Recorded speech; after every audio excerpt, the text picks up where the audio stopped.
হ্যাঁ বুঝলাম না ভাই, কলা কাটতে চাইলো, কলা গাছ তো কাটে হালাইছে, কলা কাটলো কি? আমার তো কাছে আনতে কইলো। বুঝলাম না তো ভাই গেল কই? শোভন, কি রে তুই খার রইছস? কি খবর? ভাই আপনি আমার কাছে আনতে গেলেন কলা কাটবেন বলে, তো কলা গেল কই? গাছ তো কাটে হালাইছে।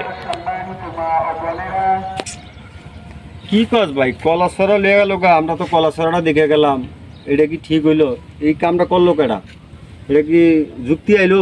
এত পরিশ্রম করে কলা গাছটা লাগাইলাম, কলা নাই। এলাকায় কোনো চোরমোর আছে নাকি? ভাই থাকতেই পারে, খোলামেলা জায়গা তো, আশেপাশে বাড়িঘর নাই।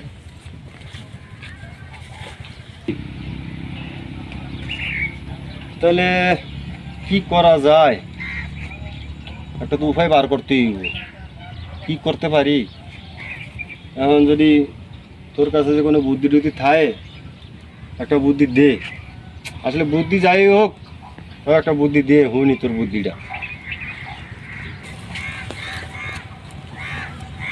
ভাই বুদ্ধি একটাই, এখানে বাড়ি করতে হবে, এছাড়া উপায় নাই। আপনি কি বলেন?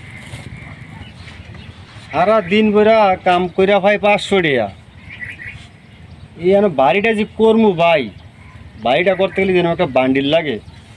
ওরকম বান্ডিলের টাকাটা তো ভাই আমার পকেটে নাই রে ভাই। কেমনে আমি বাড়ি করতে চাই? তবে যদি কথাই আছে 10-এর লাড়ি 1-এর পূজা, যদি 10 জনে যদি একটু ভালোবাসা দিয়ে যান, তাহলে আশা করি আমার পূজাটাই হবে। আপনারা কি বলেন? মুসলমানের ক্ষেত্রে সবাই সবার পাশে আসবে, এটাই মুসলমানের ধর্ম।